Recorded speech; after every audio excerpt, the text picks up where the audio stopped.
Trump-elect as the winner at the polls closed.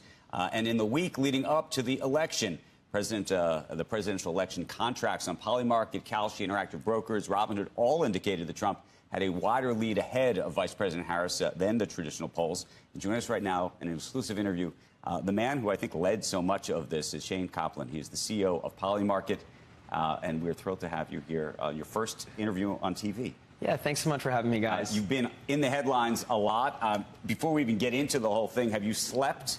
What did you do the night of the election? It was a late night. It was a late night. And I want to preface, thank you guys for having me, my first TV interview. And, as much as we feel vindication with Polymarket being right and now in hindsight being actually the most accurate way to follow the election, you guys were really the first people on TV to start talking about Polymarket and make it a thing.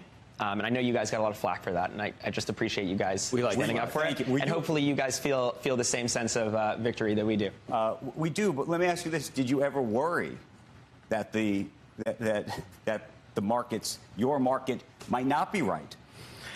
Yeah, I think that, as we got bigger, we went from being like a small niche site to sort of being a mainstream and almost household name fairly quickly. And I think that, if you take a step back, a lot of the criticism and the hit pieces were really based on misinterpretations of what Polymarket was. And I think that it was difficult to take those at face value when, if anyone really looked into it, it was clear that they were Well, a lot of unfounded. the critique was, are people trying to manipulate the market? Right. Could one or two big whales, do something? There was obviously, you did your own investigation into this fellow from France, apparently. Yes.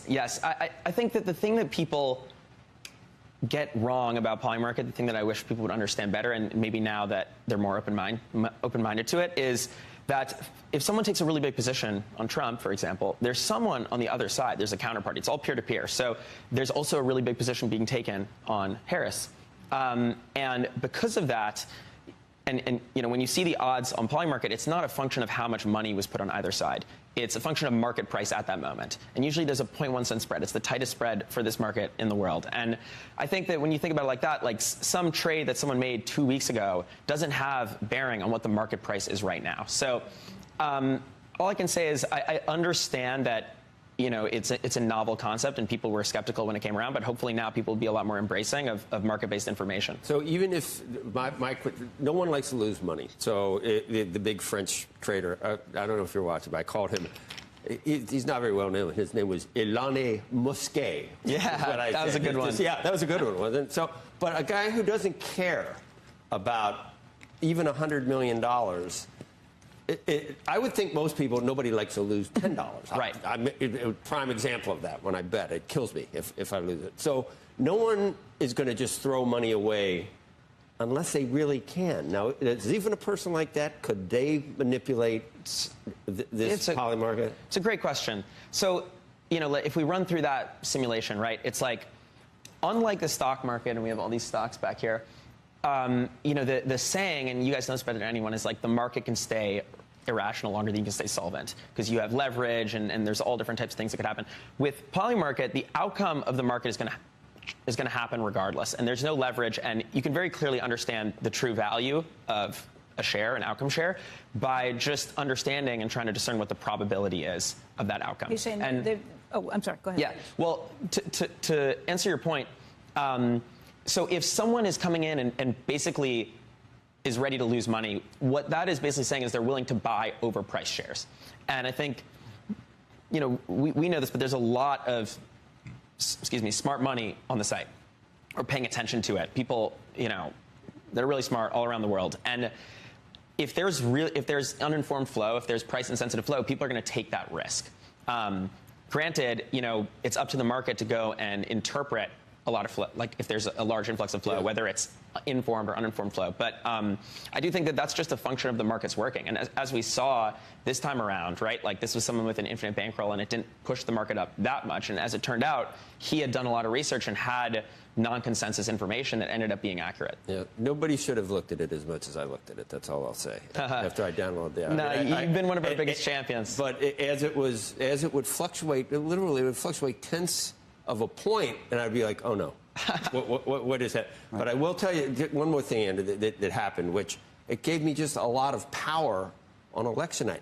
I was watching, it was either CNN or one of those channels, which I don't watch a lot, but I was watching it, and they were micro-analyzing the remaining counties left in Georgia, and Polymarket was at 89% for Trump in Georgia. And I watched it. They spent 20 minutes pretending that, and she's doing what it looks like it's possible that she's going to pick some up here. And it's like, it's over. I was screaming at the TV. It's over. It's no way in hell that it's going to happen in Georgia for her.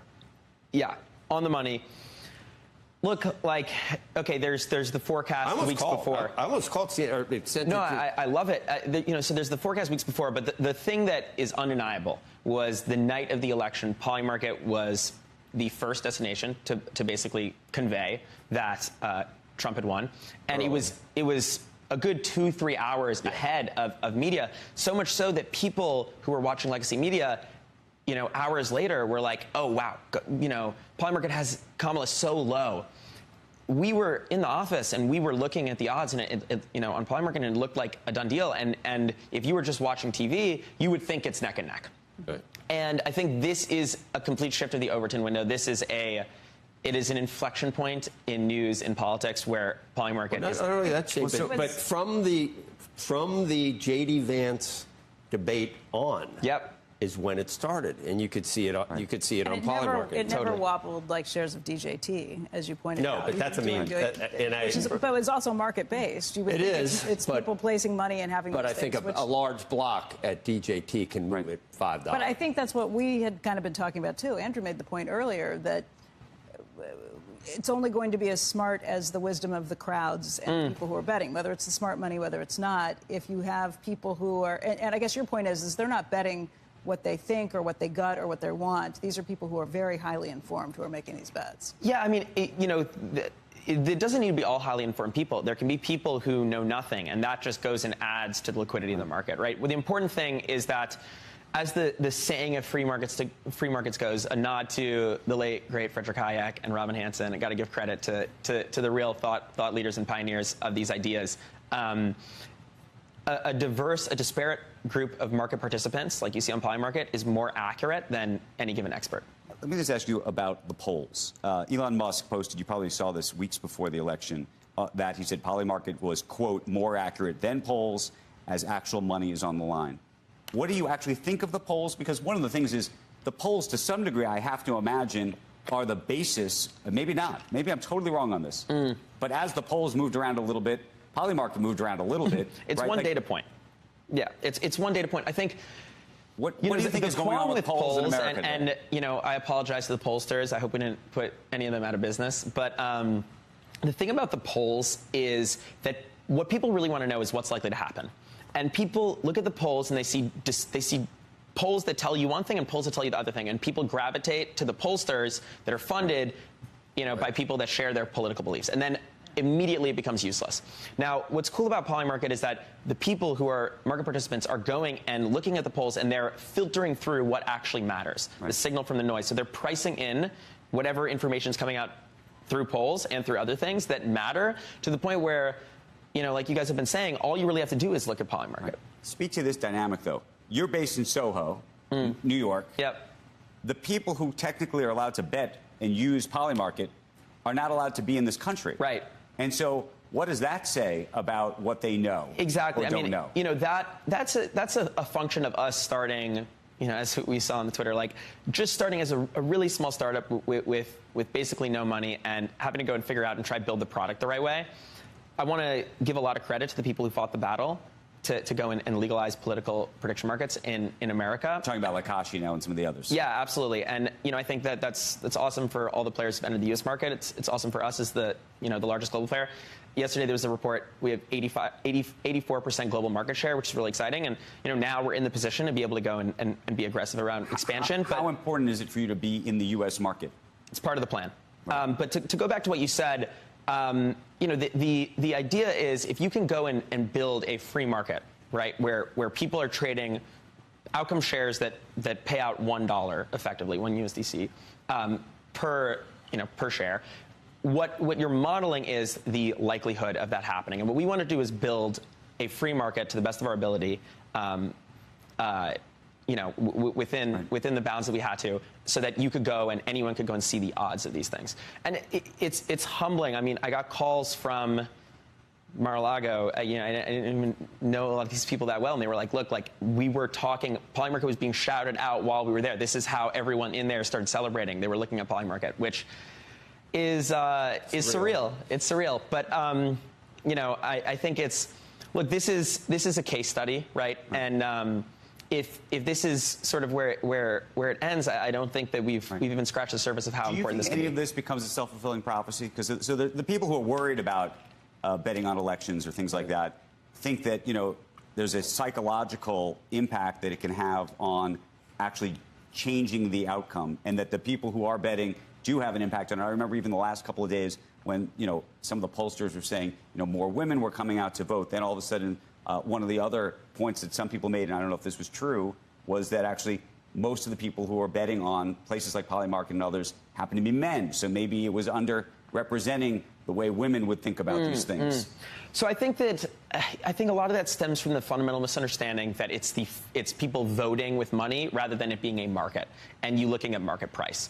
And ultimately, the best thing that we have to go in and discern likelihood is a disparate group of market participants trading and looking at market price. And that's what we've done. And, I think that Polymarket's in the mainstream now, right? And we're going to continue to push forward. We're going to continue to make it simpler. We're going to continue to make it more accessible.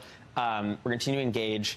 And we'll get to a point where there is a more diverse group of market participants. But for the time being, we just got to be lucky that Polymarket exists and we don't have to just... What do you want to bet on? What do you think should be allowed to bet on? And are there things you think that shouldn't be allowed to bet on? I mean, look...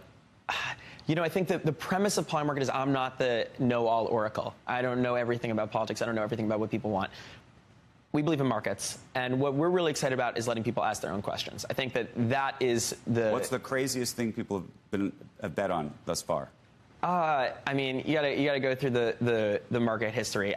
Not to go so nearby, but I think that the moment where Polymarket became something that was greater than I had, not that I dreamed of, because this is what I dreamed of, but had taken off on its own was when we called Biden dropping out. I think that was a big moment where people had said to me, really, really trustworthy people had said to me, Polymarket either is going to become the most important website in the world or it's going to be a joke and a laughing stock, depending on what happens with Biden. And when we were the sole place to call him dropping out. I could have told you Biden was dropping out 2 years ago.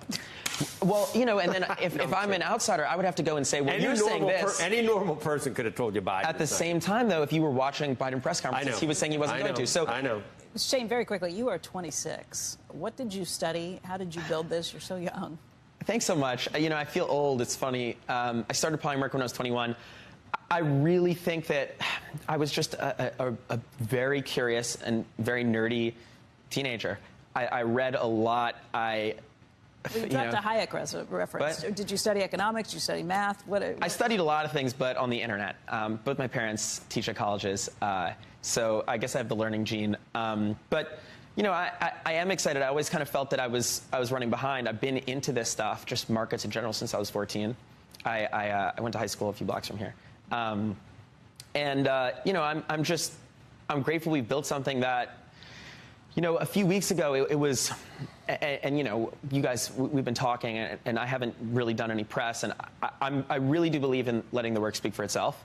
And, there's a lot of hippies, there's a lot of misinterpretations, and now I'm really proud to say that, all the misunderstandings, like, the cream has risen to the top, and we can really see the value of something like Polymarket. When you were talking again about how markets, they're almost sacred. They're not only right about this, they're not only right about predictions, they're right about how to allocate capital. Yep. They're right about price. They're right about supply and demand and how much they're as close to something that's absolute in what they can tell you as anything in the world. And we still haven't learned that. Every generation needs to learn that. Right. And to bring it back somehow 100 smart people in Washington are going to be better than the markets at doing things, which will never happen.